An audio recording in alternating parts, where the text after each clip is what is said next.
जय श्री कृष्णा। आप सबका वैदिक प्रेडिक्ट में स्वागत है। आज का विषय है राहु। राहु एक बहुत बड़ा परिवर्तन होने जा रहा है 18 मई को। तो क्योंकि 1.5 साल बाद राहु का परिवर्तन होता है और इसका कुंडली में बहुत बड़ा महत्व है, तो इसलिए राहु को जानना बहुत ज़रूरी है। तो थोड़े उसके बारे में थोड़ा पहले जान लेते हैं, ज़रा कुछ 2-4 लाइनें, और फिर उसके बाद हम बात करेंगे कि बाकी राशियों पर ये जो परिवर्तन होने जा रहा है ये कैसा रहने वाला है आने वाले 1.5 साल में। तो सबसे पहले अगर बात करें राहु के बारे में, तो राहु एक छाया ग्रह है। इसको हम ये भी कह सकते हैं कि मून की नोड्स हैं, जो कि उत्तर की तरफ जो नॉर्थ की तरफ है उसे हम कहेंगे राहु, और जो दक्षिण की तरफ है वो उसे कहेंगे केतु। तो ये डाउनवर्ड है और वो ऊपर की जाती हुई तरफ है। तो राहु बेसिकली इसको हम ड्रैगन्स हेड भी बोलते हैं और केतु को ड्रैगन्स टेल भी बोलते हैं। देखिए, ये एक मायावी ग्रह इसलिए भी कहा जाता है क्योंकि छाया है, इसका कोई अस्तित्व वैसे नहीं है। लेकिन आप ये देखेंगे कि जहाँ भी छाया पड़ती है वहाँ पर कुछ ग्रोथ अलग तरीके की होती है। और वैसे भी जो कहानी इसके साथ जुड़ी हुई है, जो समुद्र मंथन की, क्योंकि ये असुर था, एक स्वर भानु, जिसने अब देवताओं की लाइन में बैठकर और धोखे से अमृत को हासिल किया और अमृत पिया। तो इससे ये जाहिर होता है कि राहु की प्रवृत्ति क्या रहती है काम करने की। ये कोई भी मतलब कन्वेंशंस को नहीं मानता, ये हमेशा डिसेप्टिव रहता है और कुछ भी करके ये अपना मकसद हासिल करना चाहता है। तो ये इनकी प्रवृत्ति रहती है। पिछले जन्मों से इसका कोई कार्मिक कनेक्शन ज़रूर रहता है। जिस घर में भी आपके कुंडली में राहु पाया जाता है, इसका मतलब ये है कि उस घर से संबंधित कार्य जो है उन पर पिछले जन्म से ही वो पूरे नहीं हो पाए, उसकी एक लालसा सी रह गई, वो डिज़ायर्स रह गई जो उसे पूरी करनी थी और इस जन्म में आकर उसको पूरी करनी है। तो ये सब चीज़ें दिखाता है। इसके अलावा जो और करेक्टरिस्टिक्स हैं वो ये है कि इल्यूजन भी है, मायावी जिसको बोलते हैं, और साथ में कुछ ऐसी चीज़ें हैं कि हर चीज़ को बढ़ा चढ़ा कर बोलना, जो उतनी होती नहीं है एक्चुअल में, उसको इतना ज़्यादा बढ़ा चढ़ा कर बोलना कि ऐसा लगता है कि उससे बढ़कर और कोई है ही नहीं। तो ये सब आप राहु की पर्सनैलिटी में पाएंगे कि जब भी कोई इंसान किसी भी चीज़ को बढ़ा चढ़ा के और बहुत ज़्यादा बड़ा करके बोलता है, तो राहु की पर्सनैलिटी वहाँ पर साफ दिखाई देती है। तो ये सब चीज़ें हैं। तो और राहु क्या होता है कि आपका बेसिकली, क्योंकि छाया ग्रह है और ये सूर्य को भी ग्रसित करता है, क्योंकि इसलिए इसको सबसे बड़ा ग्रह माना जाता है। इसके इफेक्ट जो है कुंडली में बहुत बड़े माने जाते हैं और एक बड़ा लंबा पीरियड रहता है इसका 18 साल का, जो कि काफ़ी समय है।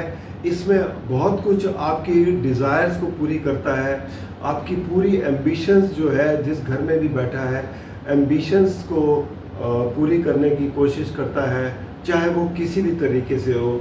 ये कोई ट्रेडिशंस, कोई मतलब ऐसी राह नहीं मानता कि जो उसके आड़े आए, उसके जो ध्येय है उसको हासिल करने का, उसके आगे कोई भी आए, ये बिल्कुल नहीं मानता।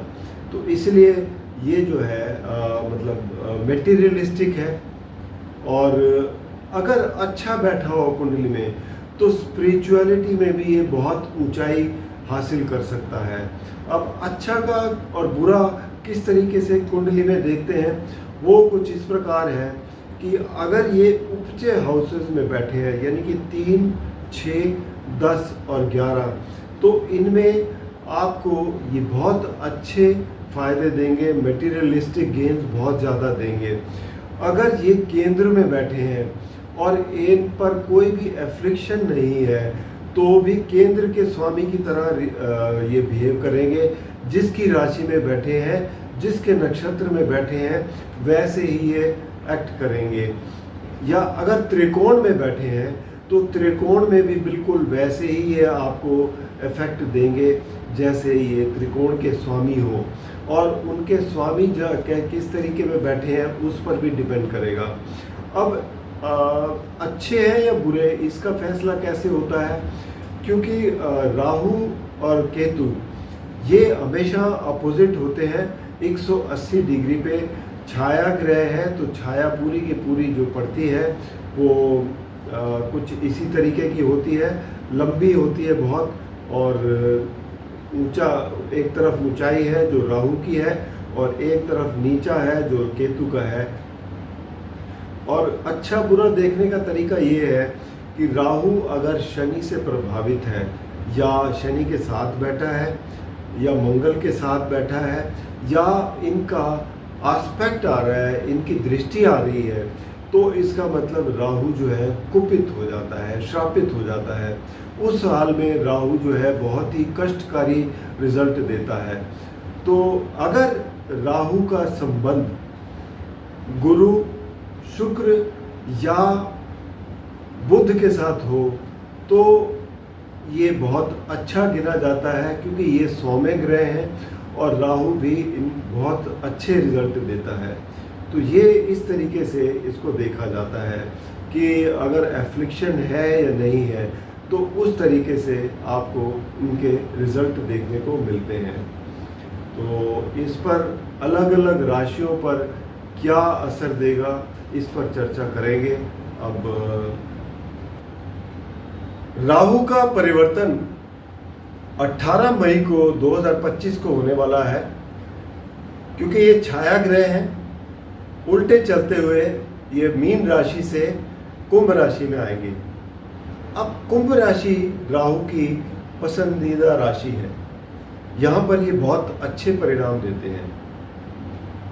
आपको सोशल नेटवर्किंग बहुत अच्छी रहती है आपकी, आपको ये टेक्निकली बड़ी एक बहुत अच्छे एक ऐसे देंगे आपको आइडियाज़ कि आप कुछ बहुत अच्छा कर पाएंगे, और धन का लाभ तो देते ही हैं। तो अभी हम ये जो बात कर रहे हैं 3 राशियों की बात करेंगे जो इनका परिवर्तन होने जा रहा है। सबसे पहले कर्क, सिंह और कन्या राशि। इस वीडियो में इन 3 राशियों पर चर्चा करेंगे। अब सबसे पहले तो ये देखें कि कर्क राशि वालों के लिए राहु का ये जो परिवर्तन है ये 8वें घर में होने जा रहा है, कुंभ राशि में। 8वां घर वैसे तो देखा जाए तो दुश्मन का घर है, ईविल हाउस कहा जाता है, और राहु की यहाँ उपस्थिति आपको एक तो ऑकल्ट की तरफ ले जाती है। जो एस्ट्रोलॉजी वगैरह करते हैं उनके लिए ये परिवर्तन बहुत अच्छा है। आपको कुछ ऐसी चीज़ों का आपको ज्ञान होगा जो आप कई दिनों से लगे हुए थे कि कोई गुत्थी सुलझन नहीं रही थी, तो यहाँ पर ये सुलझती हुई नज़र आएगी। दूसरा, कुछ ऐसे तथ्यों से पर्दा हटेगा जिससे आप बहुत ही प्रसन्न फील करेंगे। लेकिन यहाँ पर एक चीज़ और भी है कि 8वां घर जो होता है ये एक ब्लैक होल भी है। यहाँ अचानक से कुछ ऐसे परिणाम भी मिल सकते हैं जो आपको नुकसान भी दे सकते हैं। तो वो अपने फाइनेंसेस का भी खास ध्यान रखिए, अपनी वैल्यूएबल चीज़ों का भी खास ध्यान रखिए। खाने पीने में आपकी काफ़ी अच्छी रुचि रहेगी और उसमें आपको स्वास्थ्य में भी थोड़ा सा आपको ध्यान रखने की ज़रूरत पड़ेगी। तो कर्क राशि वालों के लिए ये सब चीज़ें देखने की ज़रूरत है। दूसरा, आप मूडी बहुत हैं, इमोशनल बहुत होते हैं, तो अपने इमोशन को कंट्रोल करिएगा। कोई भी ऐसे अकस्मात कोई भी चीज़ें सामने आती हैं तो उसको बड़े ठंडे दिमाग से उसका अगर आकलन करेंगे तो उससे आपको अपनी स्थिति को समझने और उस पर एक्ट करने में सहायता मिलेगी। इमोशनल हो के आपको उसमें नुकसान होने के ज़्यादा चांसेस रहते हैं। एक अच्छी बात यह है कि शनि देव जो है वो आपकी जो अष्टम भाव की जो ढैया चल रही थी वो परिवर्तन हो चुकी है और शनि यहाँ से मूव कर चुके हैं, जो आपके लिए बहुत बड़ा एक एडवांटेज है। और आगे चलकर आपके लिए ये जो समय है, इवन मैं तो ये कहता हूँ कि राहु का भी परिवर्तन ये जो हुआ है ये भी आपको धीरे धीरे आपको बहुत अच्छे परिणाम देगा, लेकिन इस पे जो चेंजेस आएंगे आपके अंदर उसको समझने की कोशिश करनी पड़ेगी, उसमें फोकस करना पड़ेगा, अपने दुश्मनों को पहचानना पड़ेगा कि आपके कहाँ कहाँ पर कुछ कमियां हैं, कुछ दुश्मन आपके कहाँ पर हैं, उन सब को पहचानना पड़ेगा। तो आपकी प्रोग्रेस आगे आने वाले कई सालों में आपकी प्रोग्रेस को कोई रोक नहीं सकता, इस बात का ज़रूर ध्यान रखें। तो ये चीज़ों का अगर आप ध्यान रखेंगे तो आपके लिए बहुत अच्छा रहेगा। बाकी आपके लिए सबसे बढ़िया उपाय जो है वो यही है कि आप शिवलिंग पर जल चढ़ाएं और नमः शिवाय का जाप करें। ये आपके लिए सबसे बढ़िया उपाय है कर्क राशि वालों के लिए। अब बात करेंगे सिंह राशि वालों की। सिंह राशि के लिए देखा जाए तो राहु का परिवर्तन ये सप्तम भाव में हो रहा है। सप्तम भाव बेसिकली देखा जाए तो आपके पार्टनरशिप का है, पति पत्नी के रिश्तों का है, और बाकी जितने भी आप बाहर के लोगों से मिलते हैं उनके साथ डीलिंग करते हैं, ये सप्तम भाव वही दर्शाता है। लेकिन एक चीज़ और भी है, आपके शनि की जो है, क्योंकि ये शनि के घर में आ रहे हैं, शनि की ढैया भी चल रही है, तो शनि का भी प्रभाव रहेगा, क्योंकि शनि की ढैया 8वें घर में बहुत परेशान करती है, तो कुछ ना कुछ इफेक्ट राहु पर भी पड़ेगा, तो जिसकी वजह से आपको बहुत ही सतर्क रहने की ज़रूरत है।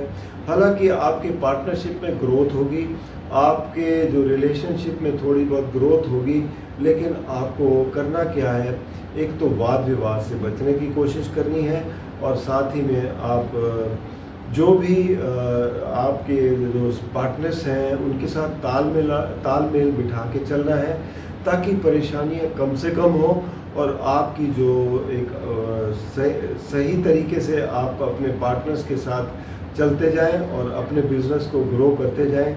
वैसे राहु आपकी डिज़ायर्स तो पूरी करते हैं यहाँ पर, लेकिन क्योंकि शनि का असर आएगा इस वजह से थोड़ी बहुत परेशानी रहेगी, तो इन सब बातों का ध्यान रखें। सबसे बड़े अच्छे उपाय तो वो ये हैं सिंह राशि वालों के लिए कि एक तो आप सूर्य को अर्घ दें सुबह सुबह उठकर, और आदित्य हृदय स्तोत्र का पाठ करें, ये आपके लिए अच्छा है, और साथ में रुद्राभिषेक करें, ये भी आपके लिए बहुत ही अच्छा उपाय रहेगा। अब बात करेंगे कन्या राशि वालों के लिए। तो कन्या राशि वालों के लिए जो ये स्थिति बन रही है, एक तो ये कि राहु आपके छठे घर में आ रहे हैं। छठा घर उपचय स्थान है, और राहु यहाँ पर आपके लिए बहुत ही अच्छे परिणाम दिखाते हैं। यहाँ पर आपको दुश्मनों पर विजय दिलाते हैं, कंपटीशन में सक्सेस दिलाते हैं, आपके रोग वगैरह ऋण वगैरह से मुक्ति दिलाते हैं। तो ये सब आपके लिए बहुत ही पॉजिटिव चेंज है, इसमें आपको बहुत अच्छे रिजल्ट मिलेंगे। वैसे भी देखा जाए तो बुध के ये मित्र हैं, और छठा घर इनका बहुत ही अच्छा वो है, और क्योंकि यहाँ पर इनकी 7वीं दृष्टि 12वें घर पर भी रहेगी। अगर विदेश जाना चाहते हैं तो विदेश के आपके, या सेटल भी होना चाहते हैं तो विदेश के जो प्रोग्राम है उसमें आपको सफलता मिलेगी। और अगर आपके कोई कोर्ट कचहरी के केस हैं उसमें भी आपको पूरी सफलता मिलने की पूरी उम्मीद है। तो ये कन्या राशि वालों के लिए अगले 1.5 साल राहु का गोचर जो है बहुत ही अच्छा है, और यहाँ पर आप इसका पूरा फ़ायदा उठाएंगे। तो ये था 3 राशियों के लिए अगले 18 महीने का गोचर। बाकी देखा जाए तो अगर आपको व्यक्तिगत रूप में कोई भी परेशानी हो कि राहु की वजह से कि आपको डिज़ायर्ड रिजल्ट्स नहीं मिल रहे, तो उसके लिए आप नीचे दिए गए नंबर पर संपर्क करें, या फिर अपनी कुंडली का विश्लेषण करवाने के लिए, पर्सनल कंसल्टेशन लेने के लिए vedicpredict@gmail.com पर अपने जन्म की विवरण देकर आप कंसल्टेशन ले सकते हैं। धन्यवाद।